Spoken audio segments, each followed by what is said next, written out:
allonge son front pâle au-dessus de la feuille blanche posée sur la table poussiéreuse. Il réfléchit intensément et cherche des mots qui pourront convaincre dans les recoins de son vocabulaire de petit garçon de 10 ans. Il serre bien fort son stylo et commence à écrire. « Chère Mademoiselle Davis ». Autour de lui, les vieux meubles et tout le bric-à-brac qu'on trouve habituellement dans les greniers le soutiennent par leur présence amicale. Marc adore venir se réfugier ici. Il se sent protégé du monde extérieur si cruel. Chère Mademoiselle Davis. Le stylo trace péniblement les lettres sur le papier. Je vous ai vu dans plusieurs films et je vous aime beaucoup. Toujours, les gens vous écoutent et vous savez leur faire ce que vous voulez. C'est pour ça que j'ai pensé que vous pourriez nous aider, moi et ma maman. Elle est très belle et son mari, mon beau-père, est très méchant avec elle. Il se met en colère et la bat très fort. Moi aussi, il me bat. Et l'autre semaine, pendant 3 jours, je n'ai pas pu aller à l'école parce que j'avais plein de bleus sur le visage et les jambes. Venez, je vous en supplie. Il aura peur de vous avec vos grands yeux. J'habite au numéro 80 Elm Avenue à Mount Colony. Marc relit ce qu'il vient d'écrire. Le doute s'insinue. Une grande vedette comme Bette Davis est certainement très occupée. Voudra-t-elle se déranger pour un petit garçon comme lui? D'ailleurs, cette image sur l'écran de cinéma de son quartier existe-t-elle vraiment? L'enfant sent bien qu'il est trop grand maintenant pour se consoler en se racontant des histoires. Sa mère et lui sont tout seuls devant ce monstre, à la merci de ses colères et de ses brutalités. Peut-être pourrait-il s'adresser à l'oncle Harold? Non, ça n'est pas vraiment son oncle, mais le meilleur ami de sa maman. Une fois, après une nuit où la voix furieuse de son beau-père, les cris et les pleurs de sa mère avaient résonné dans toute la maison, maman l'avait emmené chez oncle Harold.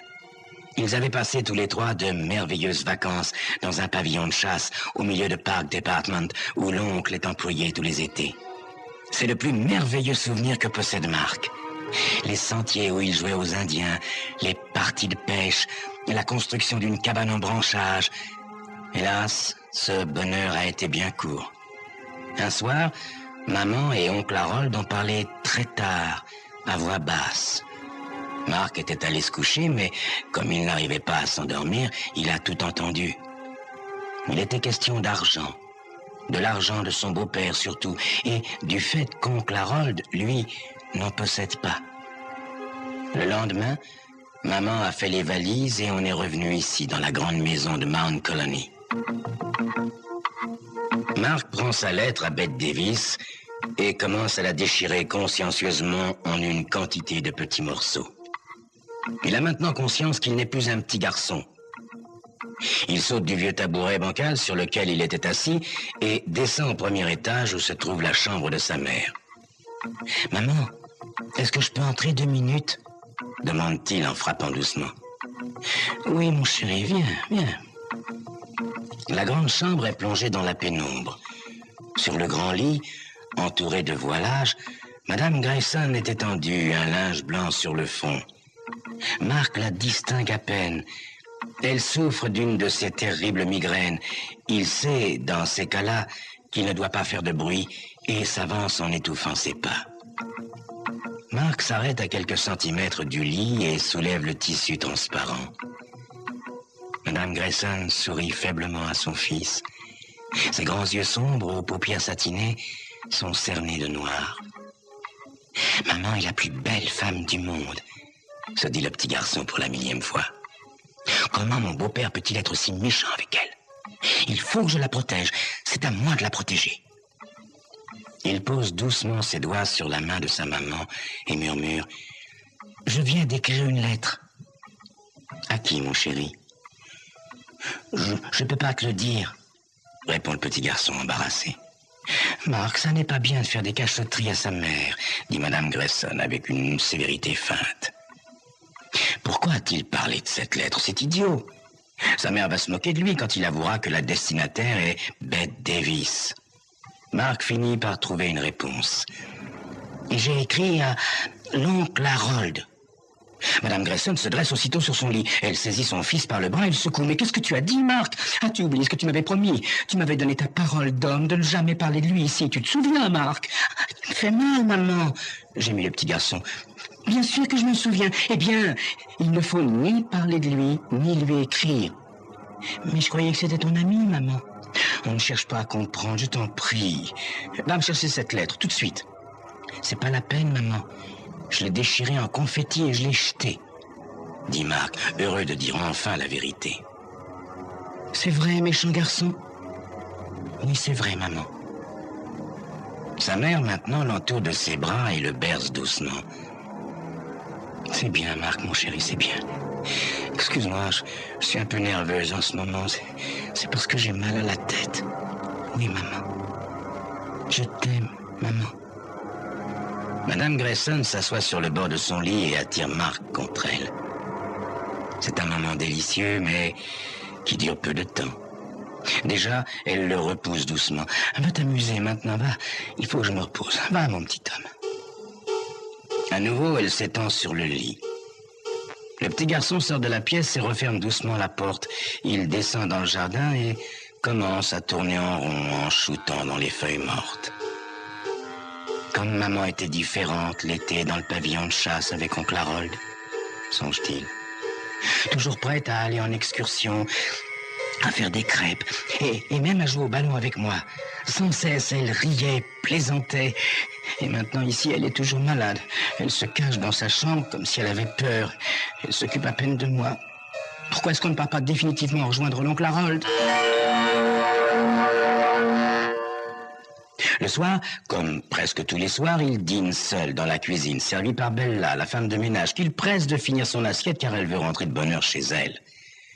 La mère de Mark s'est fait apporter un plateau dans sa chambre. Quant à son beau-père, il n'est pas encore rentré. Le petit garçon monte dans sa chambre et laisse sa porte entr'ouverte pour entendre le monstre entrer. Sagement, il se déshabille et se lave les dents, puis il se couche et tend l'oreille. Surtout ne pas s'endormir. Pourtant, un sommeil léger le gagne. Il rêve qu'il est au cinéma. Sur l'écran, Bette Davis, en gros plan, parle sans arrêt en secouant l'index d'un air menaçant. Mais Mark n'arrive pas à entendre ce qu'elle dit. Il se réveille brusquement, sans raison apparente, puis des voix attirent son attention. Il se lève et va écouter derrière la porte. Tout d'abord, c'est sa mère qui l'entend. Toujours ces accusations stupides. Tu sais bien que demain, quand tu ne seras plus dans cet état une nouvelle fois, tu me feras des excuses. Je suis lasse de tout cela. Je ne peux plus le supporter. La voix de son beau-père s'élève alors, métallique, rocailleuse. Cesse tes jérémiades, Laura. Tu crois que je ne sais pas quoi m'en tenir? Tu ne penses qu'à ton espèce d'ami de la nature, ce minable fauché de Harold. Est-ce que tu l'as vu aujourd'hui? Allez, réponds! Mark entend sa mère pousser un cri, puis gémir et pleurer, tandis que son beau-père hurle des mots qu'il ne comprend pas. Sans le vouloir vraiment, il se retrouve sur le palier frappant la porte de la chambre. « Arrêtez! Arrêtez !» crie-t-il en sanglots. Pendant un court instant, il n'a que le silence. Puis la porte s'ouvre et son beau-père apparaît. Il est en habit, une écharpe de soie blanche mal nouée autour de son cou de taureau. Son visage est violacé et il semble que ses yeux dardent des rayons fulgurants comme dans certains dessins animés. « Tu vas me foutre la paix, morveux? Allez, file, va dans ta chambre !» Mark recule de quelques pas, instinctivement. Puis, il s'arrête. Il voudra avoir le courage de braver cet homme pour défendre sa mère. « Laissez ma mère tranquille, ou je raconterai pas tout ce que vous faites !» articule-t-il d'une voix tremblante. Le monstre se précipite sur Mark en hurlant « Ça m'étonnerait que t'en aies le temps, car je vais te réduire en bouillie !» D'un bond, le petit garçon atteint sa chambre et s'y enferme, plus mort que vif. Il n'entend plus que son cœur qui bat. Puis il distingue la voix de sa mère. « Si vous touchez un cheveu de cet enfant une nouvelle fois, je me tue, et vous aurez ma mort sur la conscience. » « Qu'est-ce que c'est que ce chantage ?» répond M. Grayson d'une voix adoucie. Vous savez bien que j'ai dit ça pour lui faire peur et que je n'y toucherai plus à votre précieux fils. Je vous l'ai promis. Marc entend un bruit de porte qui se referme, puis le silence revient dans la grande maison. Encore tout tremblant, il se recouche et reste étendu sur le dos, les yeux grands ouverts. Il voudrait sombrer dans le sommeil, mais il a l'impression que jamais plus il ne pourra dormir. À moins que... la mort, peut-être. Il paraît que c'est un grand sommeil, la mort. Oh oui, ce serait bien de mourir, de ne plus avoir à supporter cette vie avec ces grandes personnes au comportement incompréhensible et fou. Oui, ils se repentiront. Ils se repentiront.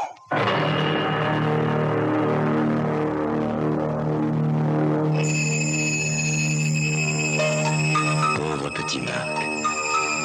Devant la folie des grandes personnes, les brutalités de son beau-père et la faiblesse de sa mère, il n'a trouvé qu'une solution. Pour les punir, il va se suicider. Pourra-t-il mettre à exécution cette étrange forme de vengeance?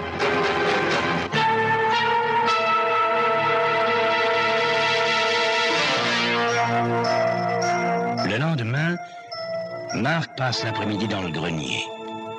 Il rédige des petits billets pathétiques qu'il déchire au fur et à mesure qu'il les écrit.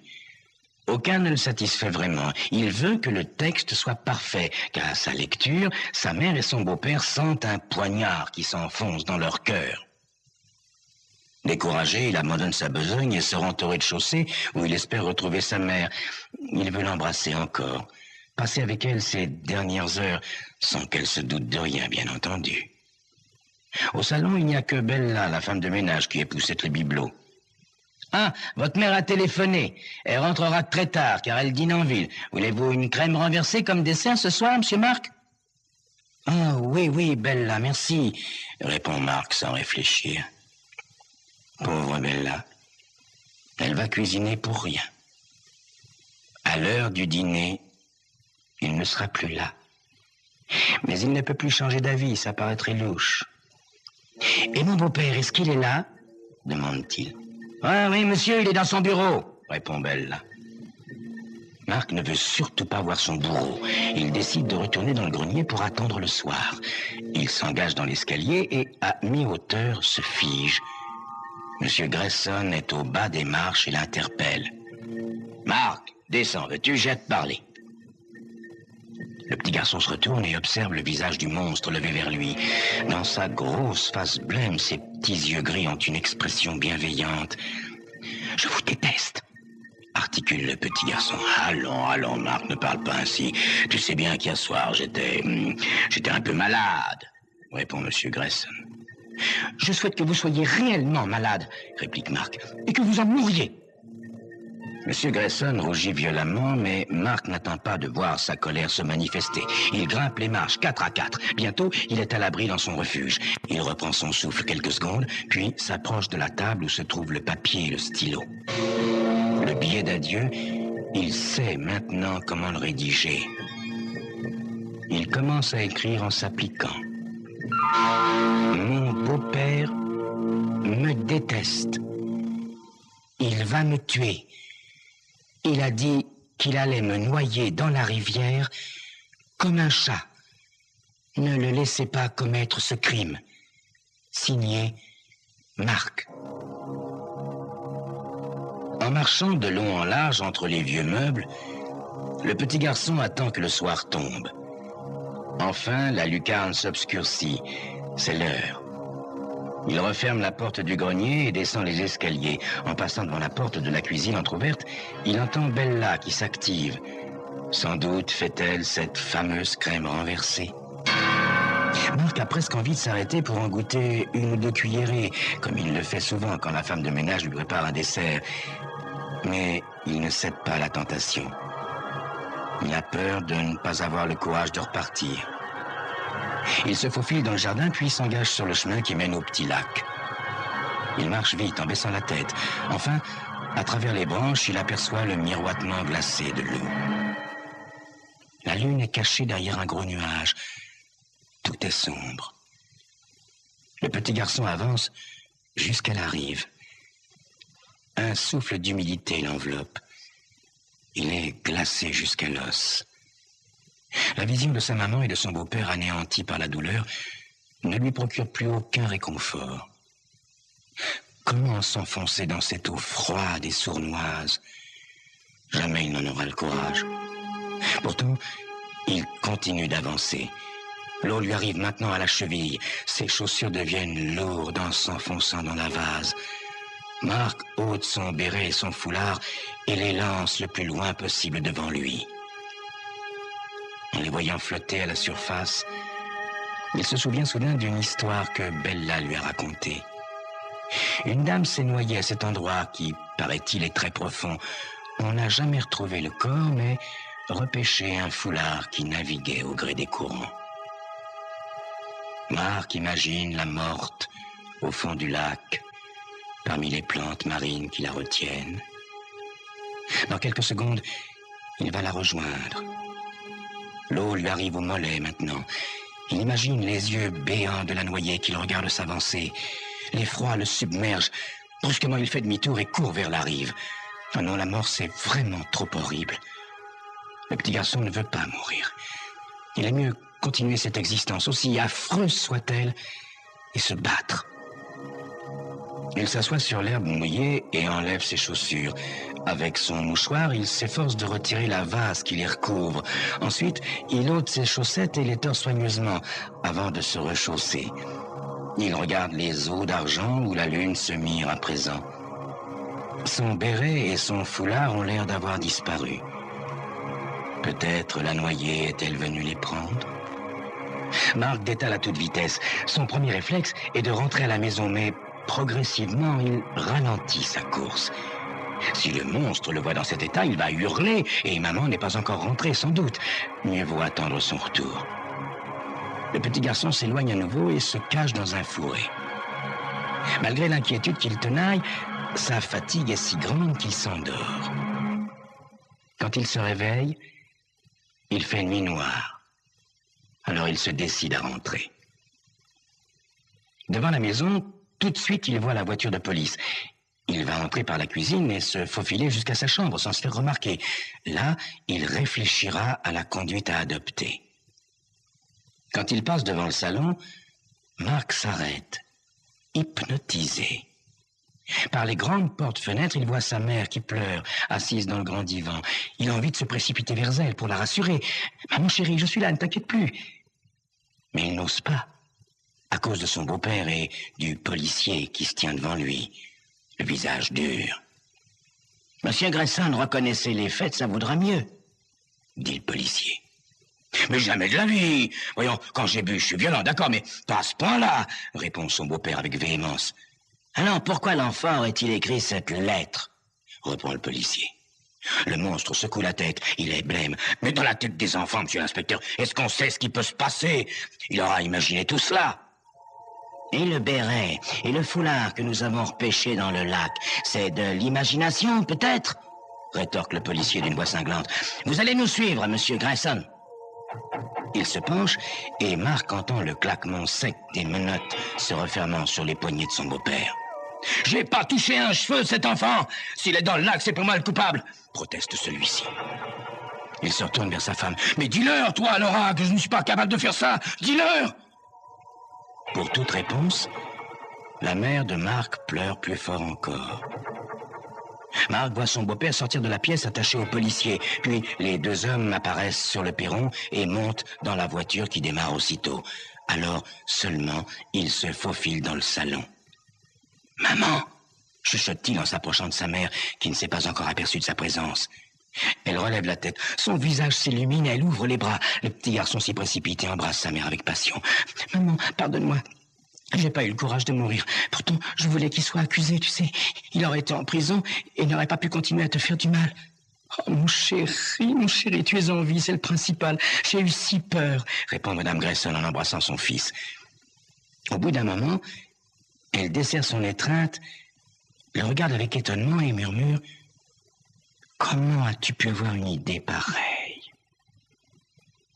Elle devient songeuse Elle reste un long moment silencieuse, puis elle demande au petit garçon: « Tu te plais bien dans le grenier, n'est-ce pas ?»« Oh oui, maman. »« Eh bien, tu vas y rester pendant quelque temps sans en sortir. Est-ce que tu veux bien, Marc? Ce sera un secret entre nous. Après, tu partiras chez l'oncle Harold et bientôt je viendrai vous y rejoindre. » Marc a compris. Il a hâte d'aller s'enfermer dans le grenier et de commencer cette nouvelle vie d'où son beau-père est à tout jamais exclu. Marc se sent très fier. C'est lui, tout compte fait, qui a réussi à chasser le monstre et le punir pour la vie.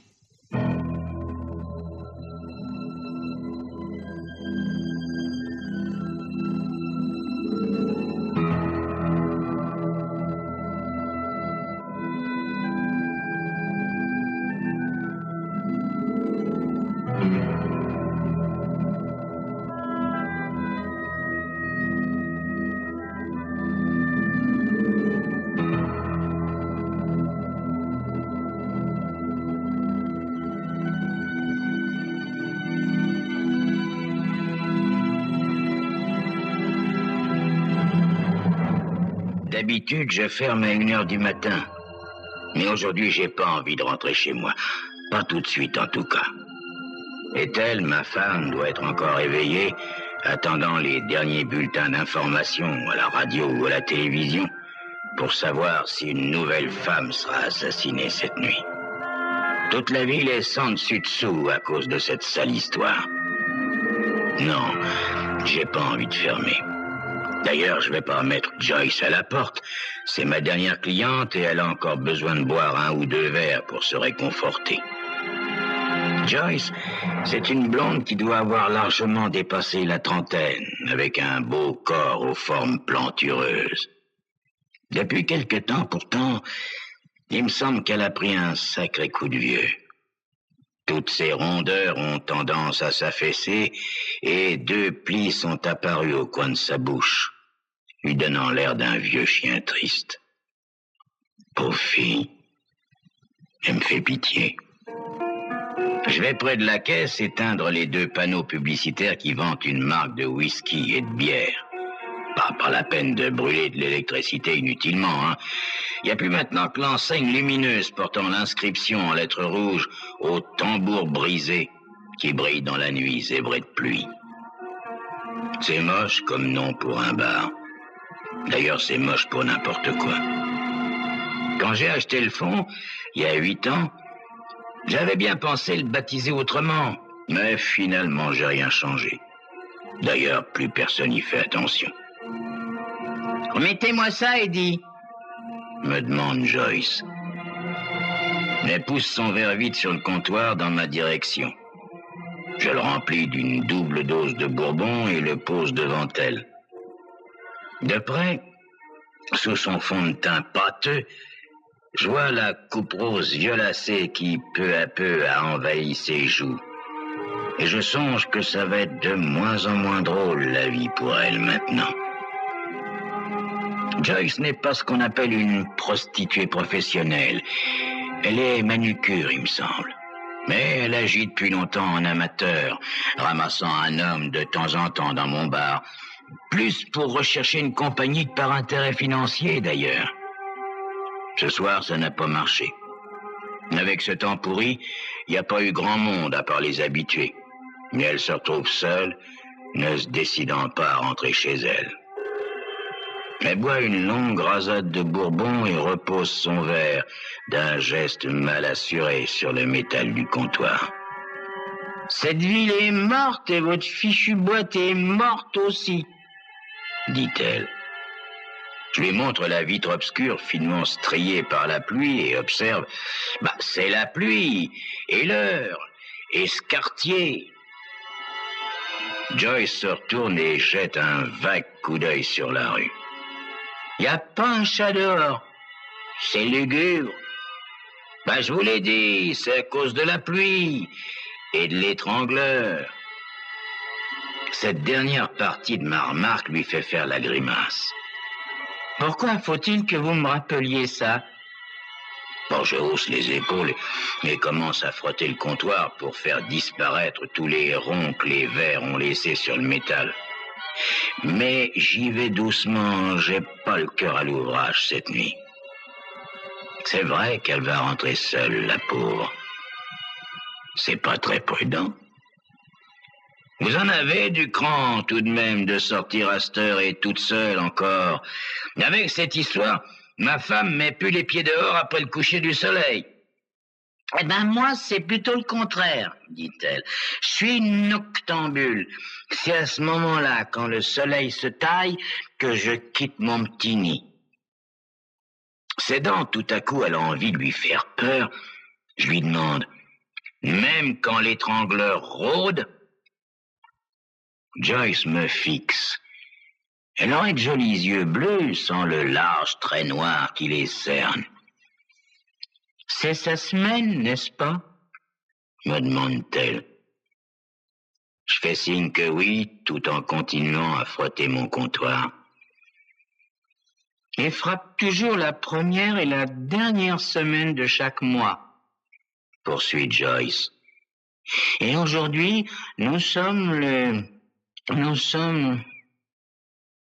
Malgré l'alcool qui obscurcit son cerveau, je vois que l'inquiétude commence sérieusement à la tourmenter. Elle fait un geste vers son sac, sans doute pour me payer et partir, quand la porte s'ouvre. Nous sursautons tous les deux tant cette arrivée tardive nous surprend. L'homme qui vient d'entrer est jeune, mince, très grand. Il est vêtu d'un costume de tweed marron que la pluie a transpercé. Machinalement, j'enregistre que pour porter ce genre de vêtements cette saison, le type doit pas avoir une garde-robe bien fournie. Encore un paumé, quoi. Et pourquoi a-t-il marché ainsi par ce temps de chien? Oh, bizarre, le gars. Probablement gêné par l'insistance avec laquelle nous le dévisageons, l'homme éprouve le besoin de nous adresser la parole. « Belle nuit pour un meurtre », dit-il. Une lueur effrayée passe dans le regard de Joyce, mais presque aussitôt, son expression s'adoucit et devient langoureuse. Elle s'est aperçue que le nouveau venu est joli garçon, avec son teint pâle, ses lèvres rouges et ses yeux noirs très brillants, un peu cernés. Il a cet air pathétique qui éveille infailliblement la tendresse de certaines femmes et leur besoin de protéger. Et j'ai bien l'impression que Joyce est de celle-là. L'homme s'installe au bar et commande une bière. Il s'ébroue comme un jeune chien et me salope tout mon comptoir. « Eddie !» me lance Joyce. « T'as pas quelque chose à passer à monsieur pour qu'il s'essuie et il va prendre froid ?» Je prends un torchon dans le placard sous le bac et le lance au beau gosse.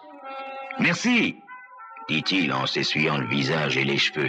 « Je ne me suis pas rendu compte, mais j'ai marché. » Joyce est venue sans façon s'asseoir à côté de lui et elle le questionne en minaudant. « Vous aviez une grande décision à prendre, peut-être? Ou alors vous ne saviez pas où aller ?» L'homme hausse les épaules d'un air désabusé et lui sourit. « Une combinaison des deux ?» laisse-t-il tomber. Puis il empoigne sa bière et en avale presque la moitié d'un seul trait. Il poursuit sur un ton amer, faussement moqueur. Il s'agissait de savoir si je restais dans la grande ville pour tenter d'y faire fortune ou si je retournais dans mon Kansas natal. « Et qu'avez-vous choisi ?» demande Joyce. « Rien encore. J'ai jusqu'à 2h35 du matin pour décider de mon destin. Mon car démarre à cette heure-là. J'ai mon billet dans ma poche et ma valise dans un casier à la consigne de la gare routière, à 10 minutes d'ici. » « Et qu'est-ce qui vous a donné l'idée de retourner vous enterrer à la Cambrousse ?» demande Joyce. « Vous vous plaisez pas avec nous ?» Le grand brun vide son verre. « La même chose, » me dit-il. « Et servez madame également. » J'apporte une nouvelle bière et un double bourbon pour Joyce. Elle va être complètement paf, mais qu'est-ce que j'y peux, moi? Je suis pas chargé de la surveiller, tout de même. Ça marche tout de suite très bien entre deux. Joyce est contente d'avoir trouvé de la compagnie et le type, lui, demande qu'à raconter ses malheurs. Je l'entends qu'il les dégoise en détail à une Joyce compatissante. Il paraît qu'il était dans la marine et qu'à la fin de son engagement, comme il n'avait pas envie de rentrer chez lui, il s'était trouvé une place dans un laboratoire photographique, mais soi-disant que le patron trouvait toujours à redire à son travail par pure malveillance, bien sûr. Alors, hier matin, il s'était disputé avec lui et très vite retrouvé son boulot. « J'aime pas qu'on me cherche des histoires », conclut-il. « Dans la marine, c'était pareil. J'étais toujours en bagarre. » Ouais, j'ai bien l'impression que ce petit gars est nerveux. Il doit facilement s'attirer des ennuis. « Vous avez raison, » dit Joyce. « Il faut pas se laisser marcher sur les pieds. Comment vous vous appelez? »« Moi, c'est Joyce. Mon nom est Frank. » Il regarde la fille avec un large sourire enjôleur et j'ai l'impression que finalement, Joyce ne rentrera pas toute seule cette nuit. Elle est maintenant absorbée par son travail de séduction et elle a complètement oublié ses inquiétudes concernant l'étrangleur. C'est des filles dans son genre, pas méfiantes et plutôt tête en l'air, qui sont les proies les plus faciles pour le monstre. Bon, il faudrait peut-être que je commence à faire un peu de ménage, moi. Il est 2h moins le quart et cette fois, je devrais penser à fermer. Je vais chercher le balai pour enlever tous ces mégots que les clients jettent sur le sol sans se gêner, quand la porte s'ouvre de nouveau. Une grande silhouette s'encadre sur le seuil. C'est le lieutenant Donovan du 35e district. Je vais lui serrer la main tandis qu'il s'installe au comptoir un peu plus loin que les deux tourtereaux. Je les appelle comme ça parce que ils en sont déjà à se tenir la main et à se parler à l'oreille. « Bonjour, Bob, » dis-je au policier. « Bonjour, Eddie, comment ça va? » Nous sommes de vieux amis et je l'aide à retirer son imperméable et son chapeau ruisselant de pluie que j'accroche au porte-manteau de façon qu'ils égouttent bien. Puis je repasse derrière le comptoir pour préparer la consommation de Bob. Oh, pas besoin de lui demander ce qu'il veut, c'est toujours la même chose, un scotch avec beaucoup d'eau. Quand je lui apporte son verre, je lui fais remarquer « Et vous travaillez bien tard aujourd'hui. »« Vous aussi ?» me répond-il. « Je croyais que vous fermiez à 1h du matin. » Aussitôt, je me défends parce que Bob a beau être un ami, il faut pas oublier que c'est un flic, hein. « Ma licence indique 2h, lieutenant. »« Ne vous en faites pas, Eddie, » répond-il. « Je disais ça comme ça, mais même si je vous trouvais ouvert à 3h du matin, j'irais pas vous chercher noise, croyez-moi. » Alors moi, j'insiste. « J'en doute pas, lieutenant, mais pour l'instant, je suis en règle. » Bob Donovan éclate franchement de rire. Il me désigne son verre. « Mais pas moi, par contre. Je devrais pas boire pendant le service. N'allez pas me dénoncer, surtout. » C'est vraiment un brave type, ce Bob. Et nous rions tous deux un bon coup. Joyce et le dénommé Frank ne regardent même pas de notre côté. Je crois bien qu'ils ont commencé à s'embrasser. J'interroge le flic. « Et l'étrangleur, ça avance? » Je sais qu'avec un de ses collègues, il est plus spécialement chargé du dossier. Il fait une grimace, m'indiquant que de ce côté-là, ça n'évolue guère. « On piétine pas mal, » m'explique-t-il. Mais il ne faut pas pour autant croire les journalistes quand ils disent que depuis 3 mois, nous nous sommes contentés de rester assis sur nos chaises, à jouer au poker ou à nous tourner les pouces. Ça n'est pas notre faute si tous les indices ne donnent rien. Mais, lieutenant, et cette ficelle avec laquelle l'assassin attache les mains et les chevilles de ses victimes? La petite cordelette brune, répond Donovan. Enfin, c'est un article des plus courants. Il doit bien y en avoir dans tes tiroirs. J'en ai même chez moi. Qu'est-ce que tu veux faire avec ça? Non, on peut dire que c'est une sale histoire. Tiens, redonne-moi un second verre. Cette nuit, il fait vraiment trop froid. Ça me réchauffera.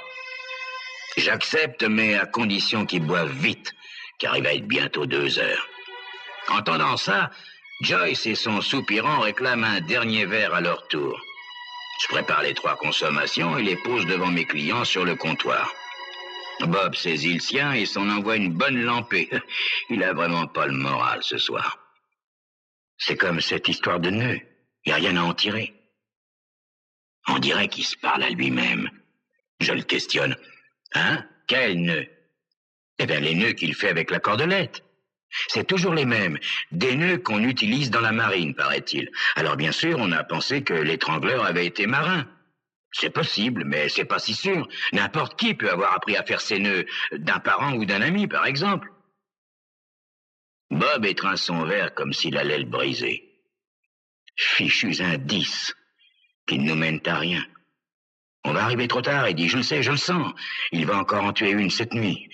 Toute la journée, j'en ai eu le pressentiment. Je risque une petite plaisanterie pour détendre l'atmosphère. L'étrangleur est peut-être absent en ce moment, peut-être parti en vacances, pourquoi pas. Il peut bien avoir besoin de se reposer lui aussi. Mais Bob ne sourit pas.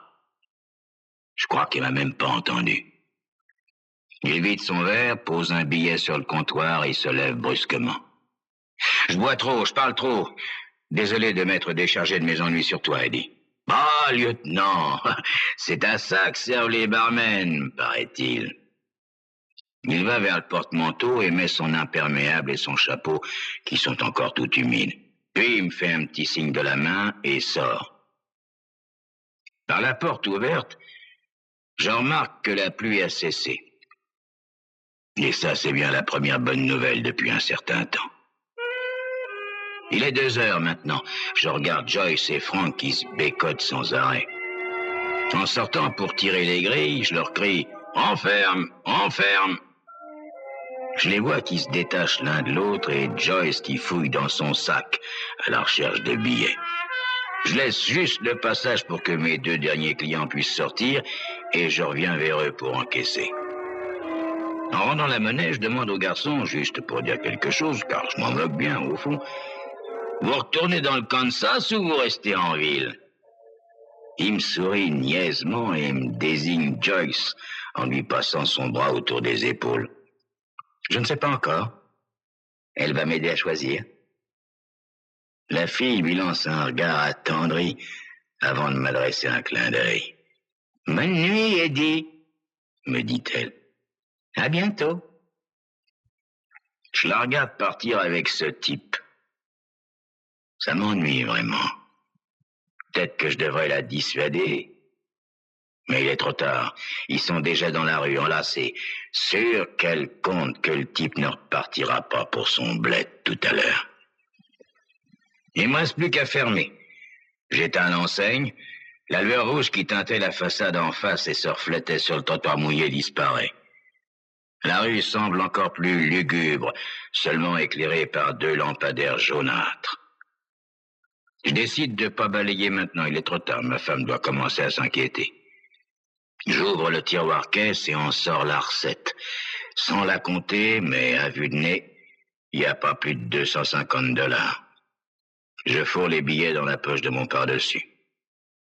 Je suis en train de l'enfiler quand soudain retentit un cri perçant. Je me précipite à la porte et aperçois au bout de la rue Joyce et son compagnon en train de se battre. Il la secoue violemment tandis qu'elle se débat de toutes ses forces.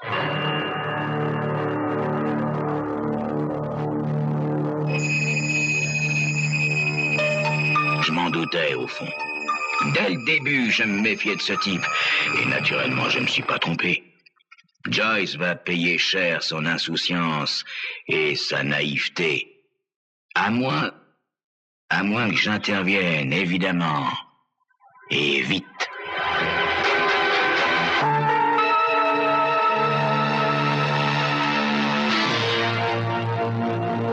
Sans hésiter, je cours vers eux du plus vite que je peux et je les rejoins sans qu'ils m'aient vu. Un bond direct du gauche sur la face de Frank et celui-ci lâche prise. Il tombe à la renverse, un peu sonné.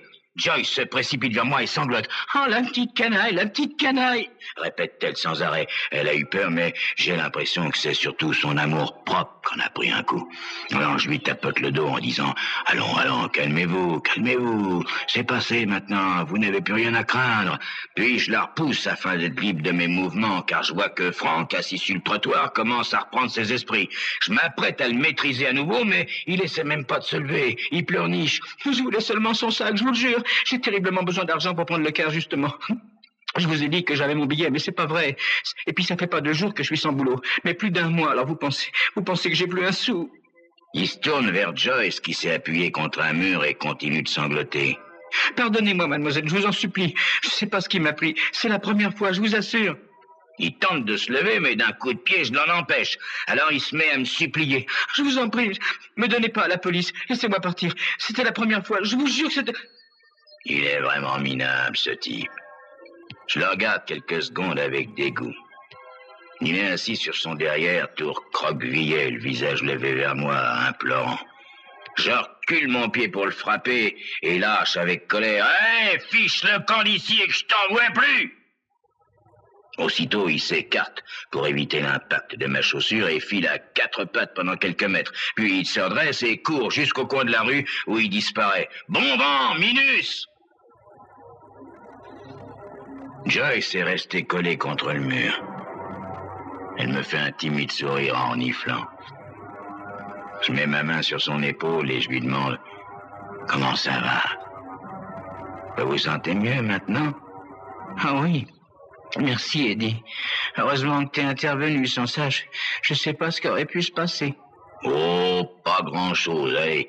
Je crois qu'il en voulait simplement un veau de sac. Il s'essuie le visage avec un mouchoir tout chiffonné et ne réussit qu'à se barbouiller encore plus avec son rimel. Puis brusquement, elle se fige et ses yeux s'agrandissent de terreur. Mon Dieu, c'était peut-être l'étrangleur. Je hausse les épaules et tente de la rassurer. Pensez-vous, Joyce, votre Franck n'était qu'un pauvre gamin fauché, il n'avait pas la trempe d'un criminel. Mais ça paraît pas la convaincre. Elle continue de me regarder avec un air d'oiseau fasciné par un serpent. Je lui prends le bras pour la faire bouger un peu et je lui ordonne gentiment « Allez, allez, maintenant rentrez chez vous et dormez un bon coup. Demain, ça ira mieux. » Joyce fait quelques pas sur le trottoir comme une somnambule, puis elle fait volte-face et revient vers moi en courant. Non, j'ai vraiment trop la fausse. Est-ce que tu pourrais pas me raccompagner, Eddie? C'est pas loin d'ici, hein? Alors, tu veux bien? Elle est toute collée contre moi. Ma parole, on dirait même qu'elle me fait des avances pour m'encourager à accepter sa demande. Vraiment, elle n'a pas besoin de se donner tant de mal. Je vais pas laisser cette pauvre fille paniquer partir comme ça dans les rues sombres. Tant pis, ma femme va s'inquiéter un peu plus longtemps, mais je sais rendre service quand c'est nécessaire. Je dis à Joyce de m'attendre le temps de fermer le bar. J'y retourne rapidement, éteins les lumières de la salle, puis je ferme la porte et le verrou de la grille. En mettant les clés dans la poche de mon pardessus, je cherche la petite pelote de cordelette brune pour m'assurer qu'elle s'y trouve bien. J'en doute pas, d'ailleurs, puisque je l'y ai mise depuis presque une semaine. Mais j'aime bien la sentir sous mes doigts. Joyce m'a suivi et m'attend sur le trottoir d'en face, son beau corps aux formes bien mûres, éclairé par le réverbère. Je lui demande « Alors, on y va ?» Quand elle me prend le bras en souriant, je remarque qu'elle a remis du rouge à lèvres. Elle est plus calme maintenant. Elle a confiance. Pauvre Joyce.